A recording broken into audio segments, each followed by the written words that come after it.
여러분 안녕하십니까? 오늘은 지난 시간에 이어서 이순신학 개론, 이순신 정신과 12교훈 제3강 충무공 5대 정신과 12교훈에 대해서 살펴보도록 하겠습니다.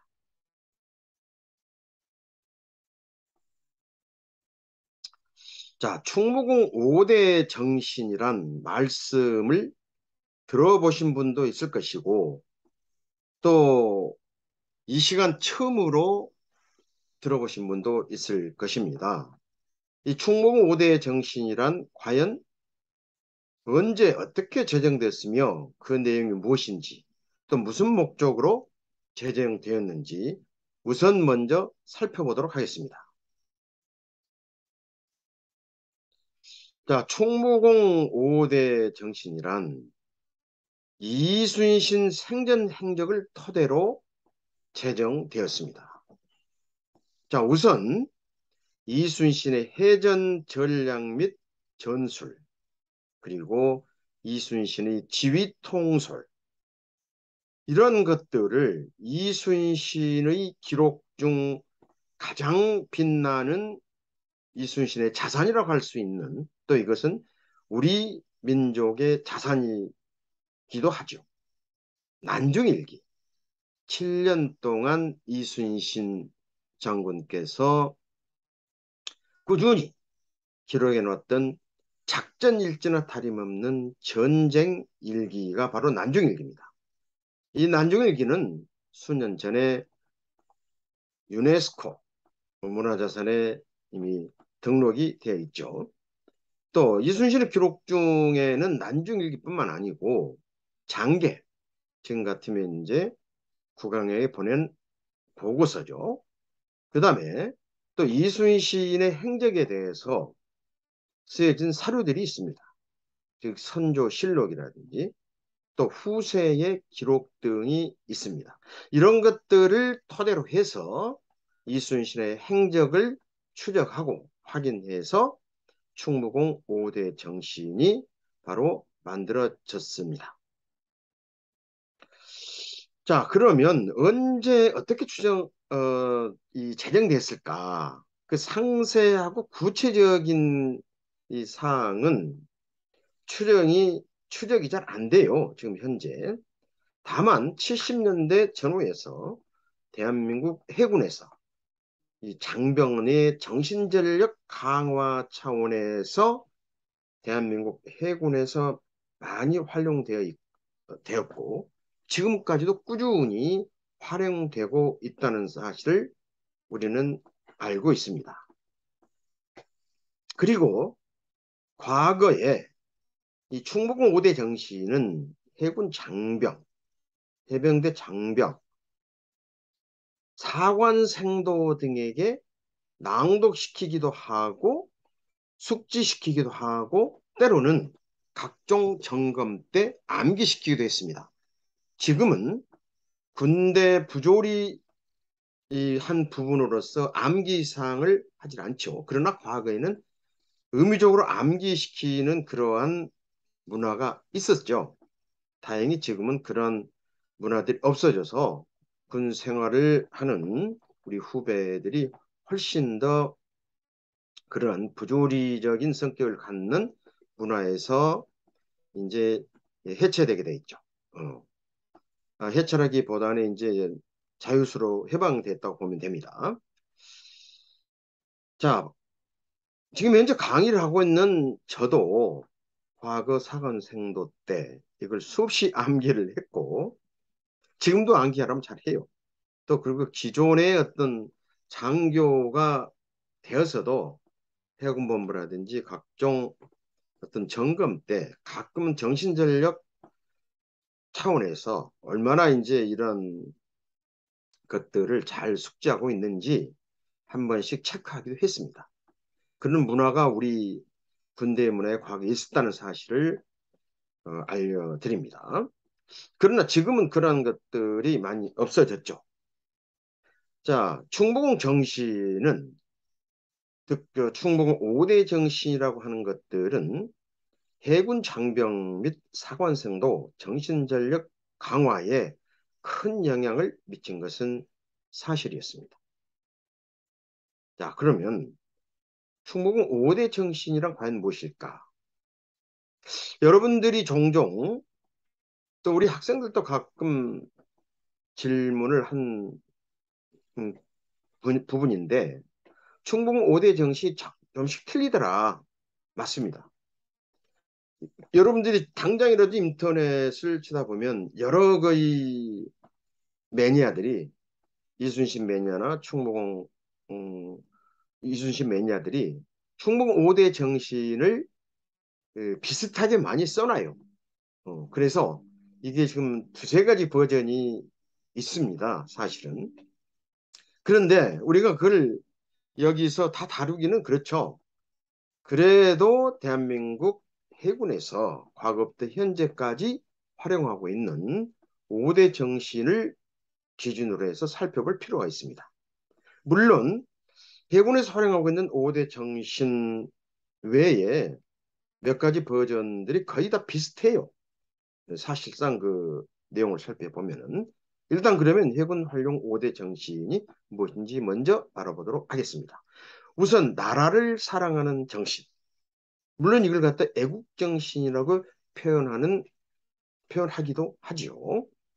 가장 먼저 우리는 나라를 사랑하는 정신이 있습니다. 다음 두 번째로는 정의로운 정신이라고 표현하기도 하고 정의를 앞세우는 정신이라고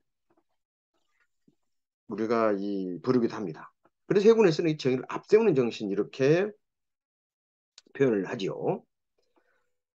다음은 책임을 완수하는 정신. 달리 표현해서는 또 책임감 있는 정신. 이렇게 표현하기도 합니다. 그래서 나라를 사랑하는 정신, 정의를 앞세우는 정신, 책임을 완수하는 정신.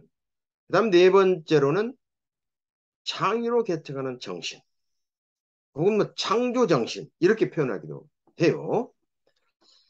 다음으로는 희생정신이라고 표현도 하는데 희생을 감내하는 정신.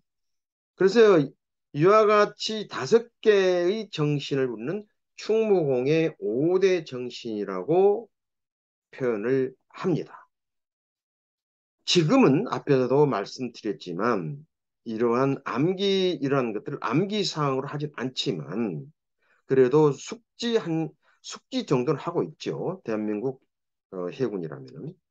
또는 어떤 정신훈화라든지 정신전력 측면에서 이러한 5대 정신을 많이 활용한다는 사실을 말씀드립니다. 그래서 이 충북 정신은 우리 국민이 영원히 본받아야 할 불멸의 우리 민족의 자산이다. 저는 이렇게 생각을 합니다. 자, 그러면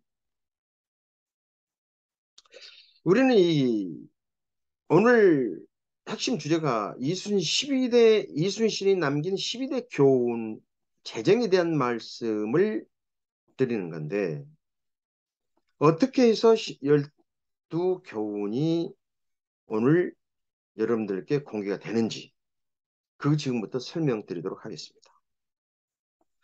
자, 5대 정신을 살펴보면 실천적 구체화가 필요하다.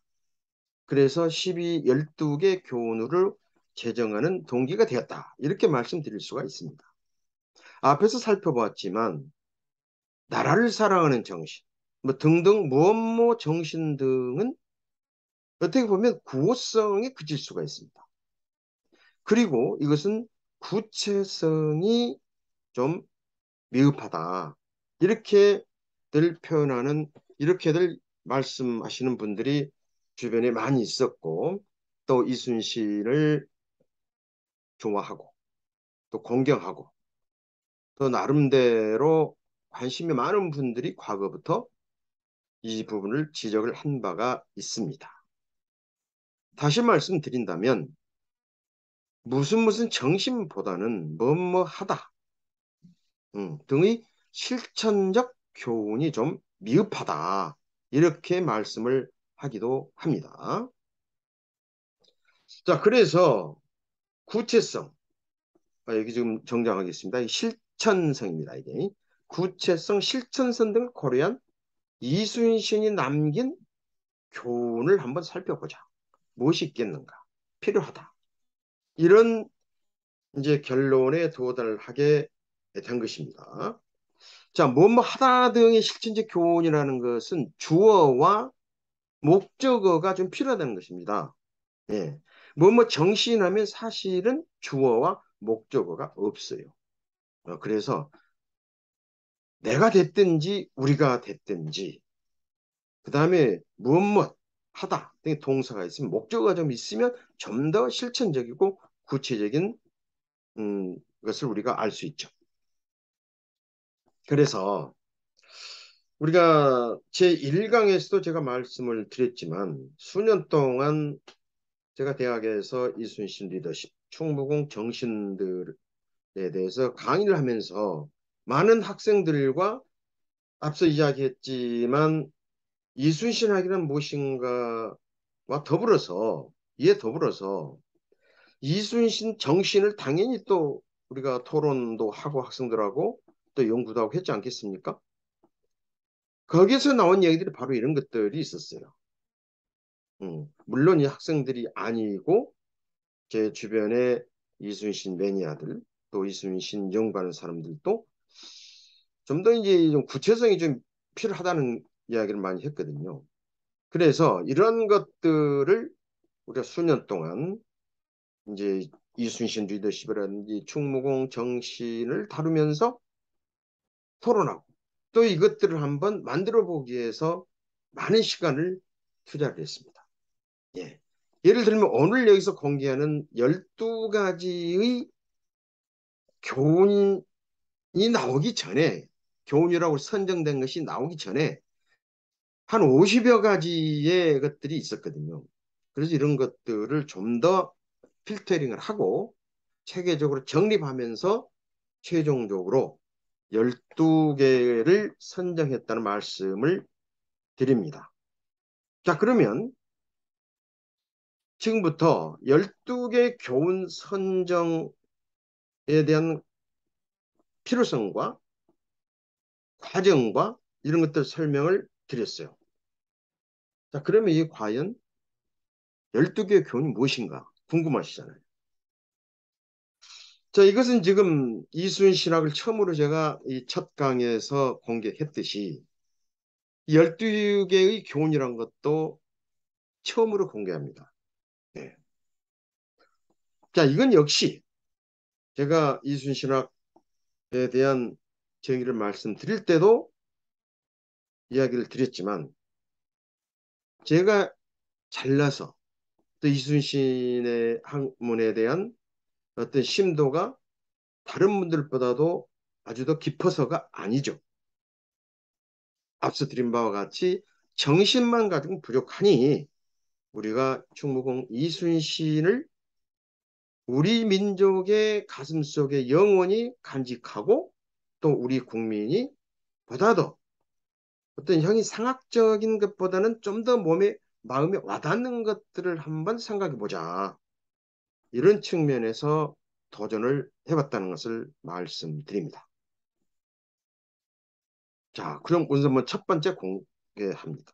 진충복, 나라의 은혜에 보답하는 말씀이죠. 물론 여기 보면 고사 수거를 추적하다 보면 여기에 대한 에피소드라든지 나름대로의 그 뿌리가 있어요. 그러나 그에 대해서는 우리가 과거 이야기고 현재까지 현대에 사는 우리들에게 좀 더 와닿는 심플한 아주 간단한 의미로서 표현을 하자면 나라의 은혜에 보답하라.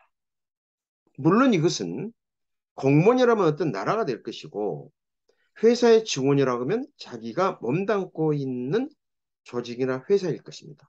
그렇게 표현해도 되지요. 자, 그 다음에 두 번째, 공명정대. 이거 역시 이 사자성어를 찾아보면 여기에 나오는 근거들이 있습니다. 예, 그것까지는 구체적으로 설명하지 않겠습니다.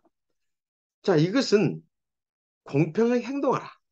아주 간단히 이야기하면 즉 사사로움을 버리고 공평하게 행동하는 것. 지금 이 공명정대, 이걸 줄여쓰면 공정이죠. 우리 시대가 요구하는 핵심 용어입니다. 그래서 이순신은 과연 그러면 어떻게 진충보공을 했고 공명정대를 했고 공명정대의 행동을 했고 또 앞으로 나온 12가지 이 사항에 대해서 이순신이 어떤 모습을 보여줬는지는 오늘 그것에 대해서는 설명하지 않습니다. 그 구체적인 사례나 사항들에 대해서는 바로 이어지는 강의, 또 이 강의가 종료될 시기쯤에서 한 번쯤 우리가 종합적으로 이야기할 수가 있겠죠. 물론 그 과정에서 이 각각의 사례들이 다 나온다는 말씀. 그래서 강의를 들으면서 어떤 것들이 바로 진충복이고 공명정대고 또 솔선수범이고 위기관리고 앞으로 계속 나올 거지만 이런 것이 본인들이 한번 생각해 봐야 되겠습니다. 자, 솔선수범. 우리가 초등학교 때부터 지금까지 성인이 되어서도 어떤 리더가 되어서도 조직의 어떤 중간 간부가 되어서도 가장 많이 쓰는 이야기가 바로 솔선수범이죠. 이것은 바로 유치원생부터 배웁니다. 이 바로 뜻 그대로 해석한다. 옳은 일에 앞장서서 본보기가 되어라 이야기. 자, 그럼 이순신이 어떻게 솔선수범을 했는지. 아마 어렴풋이나마 지금 나와 있는 이 세 가지 또 있는 위기관리. 이순신은 이 각각에 대해서 다 행동으로 보여주었습니다. 자, 위기관리. 물론 이제 위기 극복이라도 할 수가 있겠지요. 근데 여기서 매니지먼트, 관리라고 표현을 했습니다. 이것은 위기에 혹은 위험에 실제 부딪혀서 당황하지 않고 어떻게 지혜롭고 슬기롭게 대처하느냐. 이것은 어떻게 보면 또 리더의 하나의 덕목이 될 수가 있고 리더의 능력이 될 수도 있다. 이렇게 말씀을 드립니다. 다음 보겠습니다. 효자의 일. 아시는 분은 잘 아실 거예요. 지금까지 네 가지는 이거 많이 쓰는 용어입니다. 또 효자의 일. 이것도 고사성에 다 나오는 이야기들입니다. 이것은 결국은 사랑의 나를, 시간을 사랑하는, 시간을 아끼라는 이야기. 지금 현대 이 사는 우리 모두가 보면 너무나 바빠요. 그리고 지금 우리한테 딱 와닿는 이 이야기들입니다. 바쁜 시간을 쪼개서 시간을 아껴 부모를 공경하라. 좀 더 아주 실질적으로 표현한다면 효도를 보여라 이 말이죠. 여기서 효를 깊게 토론할 시간 아닙니다. 이순신은 어떻게 부모님께 조상들께 이런 조상들을 공경하고 어떤 그 정성을 쏟았는지 난중일기를 한 번만 읽어봤어도 다 아실 거예요. 자, 그래서 그 구체적인 것은 설명하지 않겠습니다. 다음 많이 들어보셨죠? 절차탁마. 네. 이것도 우리 고서성에 다 나오는 이야기.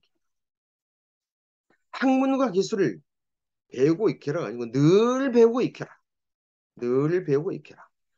여기는 학문과 기술을 했지만 예술도 될 수가 있을 것이고 체육도 될 수가 있을 것이고 본인이 하는 일이라고 생각하면 됩니다. 그럼 누구에게나 이런 절차탁마의 정신 그것은 다 이 통용이 되고 해당이 된다고 생각이 됩니다.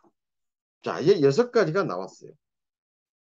이 6가지 여러분들이 공감할 수 있는 부분들이죠, 대개 다. 그리고 이순신에 대해서 어느 정도 이제 생각해 왔고 또 아시는 분들은 아, 당연히 이렇게 당연하다고 생각하실 수 있을 거예요.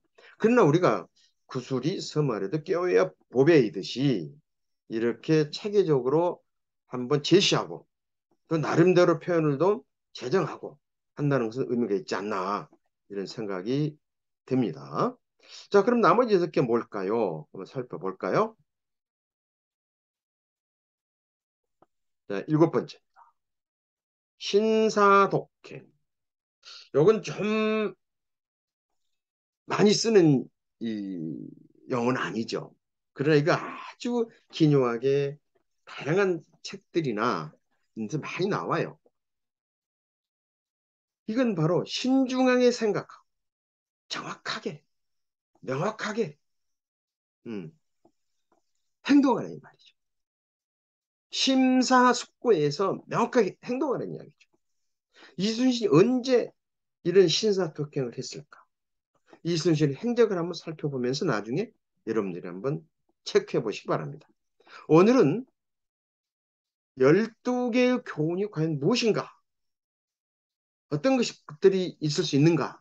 라는 것을 그 개요만, 카테고리만 우리가 상징적으로 이야기를 하는 것이고, 이 각각에 대해서는 앞으로 계속해서 공부를 하면서 살펴보도록 할 것입니다. 너무나 많이 쓰죠. 지성이면 감천이다. 이 모르신 분 대한민국 국민 없습니다. 비록 한자가 같지만 이미 이 국어화 돼가지고 이거 모르시는 분 없어요. 하늘이 감동할 만큼 정성을 다해라. 사실 이것은 우리 기독교인에게도 는 아주 와닿는 이야기지만 이미 우리 국민들에게는 또 동양적인 사상에도 하늘에 대해서는 우리가 거부할 수가 없었던 것이죠.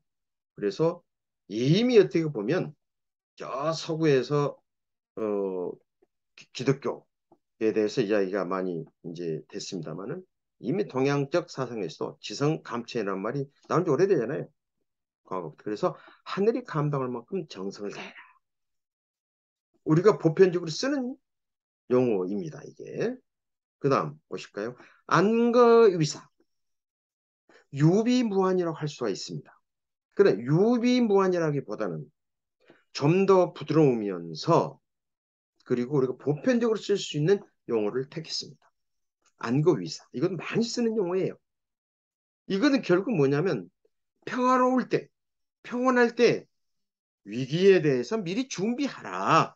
이 이야기입니다. 이게 어떻게 보면 좀 더 이것을 강도 높게 얘기한다면 유비무환이라고 표현해도 되지만 이순신 12교훈에서 우리는 안거위사라고 선정을 했고 또 이 유비무환이냐 안거위사냐라고 두 개 중에서 하나를 택할 때 저는 이 학생들하고 많은 토론을 하면서 안거위사로 오늘날에 좀 맞는 좀 부드러운 또 청소년이나 또 오늘날 리더십에 맞는 그런 용어를 선택하자. 그런 측면에서 안거위사라 이렇게 표현을 했습니다. 그다음 그래도 이순신이 군인이었는데 임전무태는 있어야 되죠. 예, 물론 임전무태 이것은 싸움에서 물러나지 말하는 겁니다. 그것은 뭐냐? 여러분 전략을 아신 분들은 용감하게 싸우라는 개념이지 무식하게 싸우라는 건 절대 아닙니다. 필요하면 어떻게 되죠? 전략적 후퇴를 해야 됩니다. 그러나 어느 선까지 끝을 맺어야 된다는 거죠. 용감하게 싸워서 어느 정도 매듭을 지어야 된다.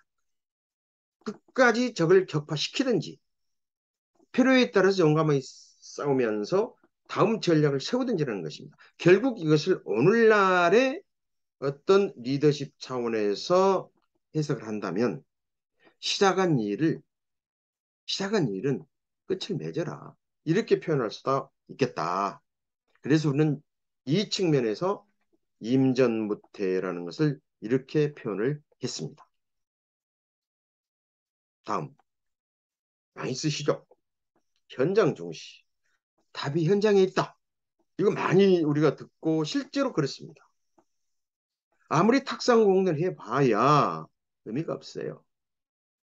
그래서 임진왜란 이 시기에 중앙정부 조정에서 선비들이 말로만 문서만 보고 기록했던 게 굉장히 많습니다. 그러다 보니까 우리 같이 현장에서 수십 년을 가르치고 경험하고 한 사람으로서 충무공 이순신에 대한 어떤 기록들 또 승무공 이순신에 대한 이 조정 정부에서의 난상 토론 이런 것들을 보면서 굉장히 개인적으로는 아쉬운 부분이 많았어요. 왜? 현장을 모르고 조정의 대신들이 전쟁에 대해서 논하고 전략에 대해서 논하고 그다음에 전투 결과에 대해서 이야기하고 이런 것도 굉장히 많거든요. 본인들이 지금처럼 교통이 좋아가지고 수시로 보고를 받고 현장을 가봤고 그랬으면 그런 토론이나 토론 결과 이순신에게 대했던 내용들이 달라질 수가 있었다고 저는 생각을 합니다. 예, 이런 부분도 다음에 우리가 실제 이제 강의를 하면서 살펴보도록 하겠습니다. 그래서 현장 중시, 지금도 마찬가지죠. 일이 일어난 곳을 진유하게 여겨라. 이런 표현으로 말씀을 드립니다. 마지막, 욕금 고정 많이 안 씁니다.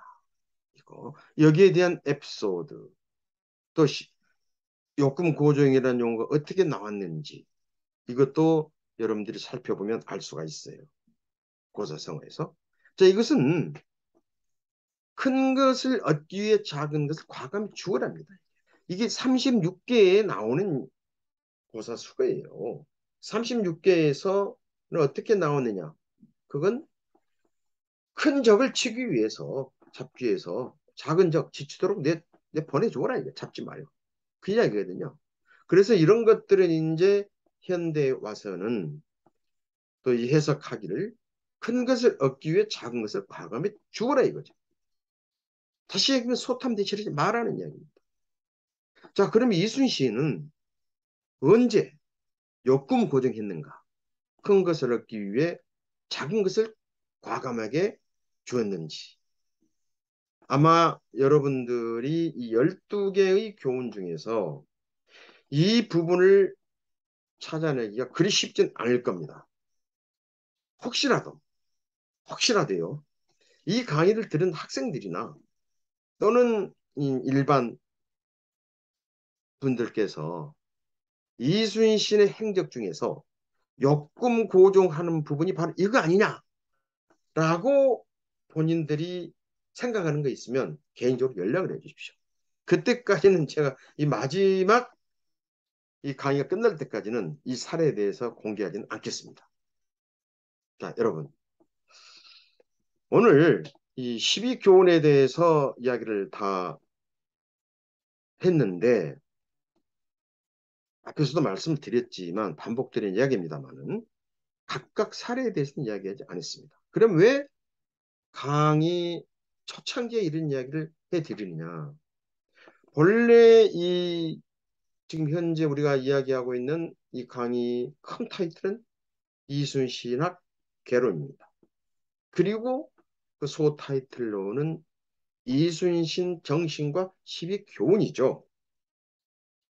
그래서 과연 이순신의 12교훈이 어떻게 보면 핵심인데 그 핵심을 먼저 알려드리고 그리고 우리가 나중에 공부를 하고 나서 종합적으로 토론을 하거나 나름대로 정리를 할 때 어떤 것들이 이순신 행적 중에서 이 12교훈에 들어갔는가, 가겠는가를 생각할 것입니다. 여러분, 오늘은 아주 의미 있는 시간이죠. 이순신의 5대 정신이 과거 우리 해군에서 쭉 과거부터 지금까지 이제 활용이 되고 있고 그렇지만 이게 이제 너무나 구어성이다. 그래서 이걸 좀 더 구체화시키고 실천적으로 하는 것이 오히려 더 좋겠다. 이런 생각을 많이 해왔고 또 상당한 시간을 거쳤고 또 상당한 노력을 들여서 12교훈, 이순신의 충무공 12교훈을 오늘 처음으로 공개해 드렸습니다. 자, 그러면 한 가지 끝으로 이 강의를 마무리하기 전에 왜 하필이면 12, 10이라는 말을 썼느냐. 이건 여러분 상징성 때문에 그랬습니다. 여기서 5가지로 줄일 수도 있고 20가지도 만들어낼 수가 있어요. 그런 어떤 그 상징성은 매우 중요하죠. 충무공 이순신에 대한 상징성은 바로 숫자로 따진다면 12입니다. 이 12이라는 숫자는 여러분도 잘 아시겠지만 1597년 7월 원균 제독이 칠천량 해전에서 패해가지고 조선 수군 남은 배. 이 배는 이순신이 삼도 수군 통제사로 재임명을 받고 최초에 수습했던 전선이 12척이고 이 12척이 바로 칠천량 해전에서 싸우고 후퇴하고 싸우다 후퇴했던 그런 전선이 12척이었습니다. 그래서 이순신은 선조 국왕에게 어떻게 이야기를 했습니까? 지금 저에게는 12척의 전선이 있습니다. 금, 신, 전선, 상유, 십이.